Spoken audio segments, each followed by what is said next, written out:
You mustn't come to the funeral. My husband Roger shouted at me when he learned that his father had deceased after a long battle with an illness. What wife doesn't attend her father-in-law's funeral? Despite my protest, Roger firmly refused, and I didn't understand why. On the day of the funeral, I sneaked in to observe, and there he was, seated with a woman I didn't recognize at the bereaved family's side. What on earth is going on? Who is that woman? I was shocked and confused, not understanding what was happening, but soon I would learn the shocking truth. I'm Catherine, 30 years old. I married Roger, a 35-year-old office worker, 3 years ago. We don't have any kids yet. Roger often travels for work, only coming home about 3 days a week. While he is away, I devote myself to my hobby of drawing comics. On his days off, we would go shopping together, watch movies, and enjoyed our time as a couple. Roger's mother passed away when he was a child, and his father raised him and his sister Sarah single-handedly. In the early days of our marriage, we would often visit Roger's family, a 2-hour drive away. But when his father fell seriously ill a year ago, our visits gradually decreased. Roger told me, Dad doesn't want you to see him in his emaciated state. So I refrained from visiting. One day, a call came in on Roger's mobile after he returned from work. Dad has passed away? Upon hearing that, I stopped preparing dinner. Roger sighed deeply after hanging up. Was that real? Did you hear that? His condition seems to have worsened suddenly. The one who contacted him was his Uncle Terry. The events leading up to Roger's father passing happened in a flash, and Uncle Terry didn't even have time to call Roger. The funeral would be held the day after tomorrow. Roger seemed quite flustered due to the sudden news. As I was watching him with concern, I softly spoke, but his response was unexpected.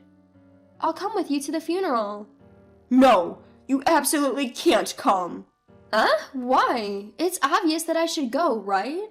Shut up. Just listen to what I say and keep your mouth shut. Roger stormed off to his room, hastily packing his suit and change of clothes. But why? Can you tell me why? Shut up. I'm going to stay at my parents' house until the funeral is over. Just remember, you must not come to the funeral. Wait, hold on a minute. Ignoring my panic, my husband Roger left the house.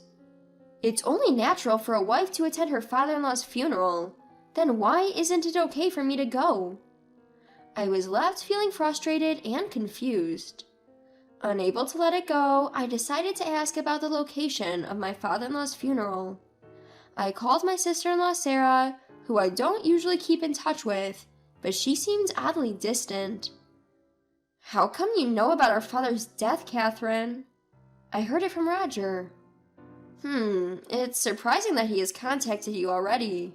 Sarah seemed really puzzled, and for some reason, our conversation wasn't aligning well, but I had no time to worry about that.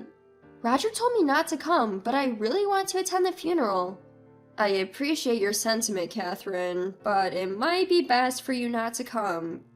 Why? My father-in-law passed away, right? I want to say my final goodbye, please. After my persistent pleading, there was a moment of silence before she responded. Alright, but keep this a secret from Roger, okay? Sarah gave me the location and time of the funeral, but she said, please arrive later than the start time and take a seat where you won't be noticed. I couldn't quite understand why I was being treated this way, but I was able to take bereavement leave from work and decided to go to the funeral. On the day of my father-in-law's funeral, as instructed by Sarah, I arrived a bit late at the funeral venue, and to my surprise, there was an unfamiliar woman sitting next to my husband, Roger, in the seat of the chief mourner. Who is she? Why is she sitting next to my husband?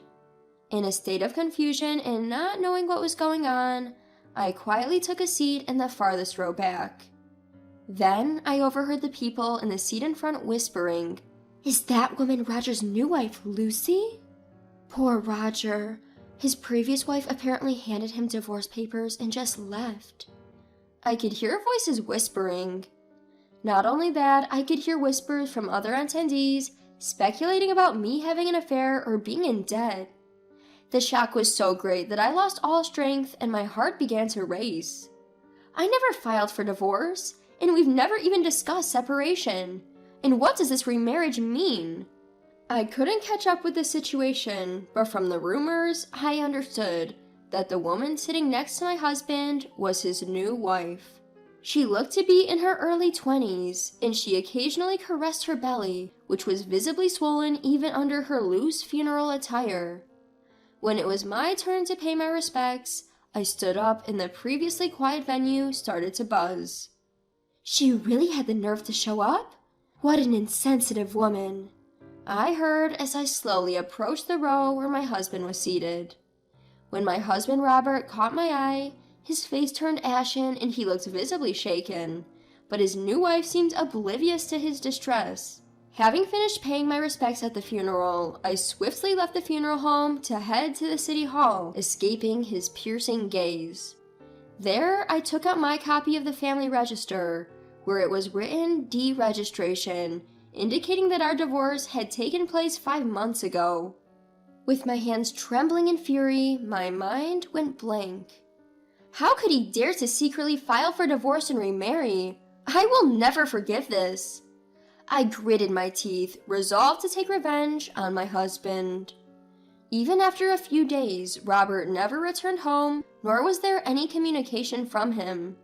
Didn't he say he would stay at his parents' house until the funeral was over? I was filled with a desire to confront him, but I chose not to contact him, waiting to see what his next move would be. Why on earth would he secretly file for divorce and remarry, all while living with me and keeping it a secret? There must be something else going on here. As I thought back on Roger's past actions one by one, I noticed something and quickly switched on my computer. I remembered seeing him typing away at a blog on his computer in the middle of the night. Going through his history, I discovered a blog titled Roger the Dragon King's Wild Diary. There were no pictures of Roger's face, but there were pictures of his car and our home, so I knew without a doubt that it was his. As I read each article he had posted, the details of what he had been planning were written out, and my body heated up with surging anger. Ah, that's it! With a brilliant scheme in mind to get back at Roger, I called my sister-in-law Sarah and another individual. Preparing meticulously, I couldn't help but look forward to seeing the expression on Roger's face. On the day of the operation, I was standing in front of the house Roger shared with his new wife, Lucy. After a while, a delivery truck pulled up and the delivery man began unloading packages. Lucy came out of the house and began exclaiming at the entrance. "What the hell is this? Whose packages are these? Hey, darling!" Huh? What's going on? Called by Lucy, Robert emerged, his eyes bulging as he looked at the multitude of cardboard boxes that had been delivered. Who's it from? As he leaned in to see the sender's name, he abruptly began acting suspiciously, spreading his arms to hide the packages. Well, of course he would. After all, with the sender labeled as ex-wife Hart, there was no way he could keep his cool. Seeing this, Lucy raised her voice. "Ex-wife? What do you mean by that? I've heard nothing about this." Robert didn't respond to her, but quickly paid the delivery fee of $200, and when he did, he locked eyes with me, hiding in the shadows of a nearby lamppost. Hey, you! What are you doing here? "I got your address from your sister Sarah." I turned to Lucy, who was watching our exchange with a puzzled look, and gave her a warm smile. "Nice to meet you, Lucy. I'm Catherine, the ex-wife of Roger who sent you these packages. Sorry to surprise you. He unilaterally filed for divorce 5 months ago without telling me." When I showed her our marriage certificate, she seemed a bit taken aback, but then she invited me in, saying, "We shouldn't cause a scene outside." Once inside the living room, I ignored my trembling husband sitting next to Lucy and began to speak. "Lucy, when did you start dating Roger?" About a year ago. He said he was single. I can't believe it. Interesting. So he deceives both you and me. Come on, don't say such horrible things, haha. It's just a simple misunderstanding, isn't it? I was speechless at my husband's nonchalant laughter and his utter lack of remorse. It's unacceptable that you filed for divorce without my consent. I'm suing you for $30,000 in alimony. You've been cheating, so it's only fair, right? What? Why should I have to pay that? While my husband was fuming with anger, Lucy, on the other hand, seemed quite calm. Well, don't be so stingy. Just pay her, darling. After all, you're the boss, so $30,000 shouldn't be a big deal, right? At hearing that, I couldn't help but burst out laughing. Lucy looked at me, puzzled by my reaction. Who's the boss? Roger's been lying about that too? Lucy, he's just an ordinary office worker. What? Roger, what's going on? As Lucy confronted him, my husband, beads of sweat appearing on his forehead, began to make excuses. Lucy, I'm sorry for lying, but when my father died, I came into a large sum of money. His stupidity left me with nothing to do but laugh bitterly.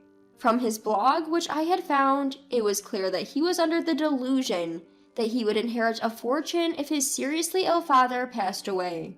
He had lied about his identity to his mistress, got her pregnant without showing any signs of panic, and joyfully documented his plan to divorce me unilaterally. When I slapped the printed pages of his blog onto the table, the doorbell rang. My husband opened the door, and there stood Terry, his uncle. There's no way you'd inherit anything, you idiot! In fact, besides Sarah, Terry was the other person I had contacted. Before entering this house, I had called Terry on my cell phone and had him listen to our entire conversation. You explained to our family that Catherine left you after having an affair and filing for divorce, didn't you? That... Roger seemed unable to come up with an excuse and started to get defensive. Just because of that, it doesn't mean I can't inherit my father's estate. I am his son, after all. You've been disinherited. That's got nothing to do with the estate. Huh? What are you talking about? From what I heard from Terry, Roger was always pestering my in-laws for money. When my father-in-law rejected him, Roger would insult him and sometimes even resort to physical abuse. Recognizing his life was nearing its end, my father-in-law had taken the initiative to disinherit Roger. Hold on a minute. So you're saying I'm not getting a single cent? I've got debts because I was counting on my father's inheritance. What am I supposed to do? That's what you deserve, was all I could say. Your father wanted you to become a responsible person. That's why you thought it would be better not to give you any money. Don't you understand his feelings? So, give me the inheritance and I'll become more responsible. The more Roger spoke, the more I was filled with disgust. And it seems Lucy, his mistress, felt the same. You told me you were a CEO. That's why I went with you. I got no use for a poor man. Lucy, please, don't say that. Our baby's about to be born. With that, she let out a big sigh and shot a glare at him. I'll give birth and raise this child by myself. All I need from you is alimony and child support. Lucy, please forgive me. Roger began to sob, but I wasn't about to let him off the hook. You'll also have to pay me alimony. That's impossible. I don't have that kind of money. Oh, I got it. Catherine, let's give it another go. What? You had the audacity to file for divorce, and now you're asking to remarry? Please, I'm begging you. You can work too. We can repay the debt together. Are you kidding me? Furious at Roger's selfishness, I yelled back, shaking him off my leg and leaving the house with Terry. Soon after, my ex-husband was served with divorce papers from Lucy, who was demanding $20,000 in alimony and $500 a month in child support, according to my sister-in-law Sarah. In addition to the $30,000 in alimony that I had demanded, my ex-husband was swamped with the debt from the mortgage on the house he lived in with Lucy and was reportedly working like a horse from dawn till dusk. Meanwhile, I was enjoying a carefree single life. Sarah, who used to be my sister-in-law, and I have become great friends, and when she comes over to stay, we have a great time chatting. To top it off, a comic strip I drew based on my ex-husband's blog post has received a phenomenal response on social media, and I'm going to publish it. Excitedly contemplating the title for the comic, I'm enjoying my new daily life.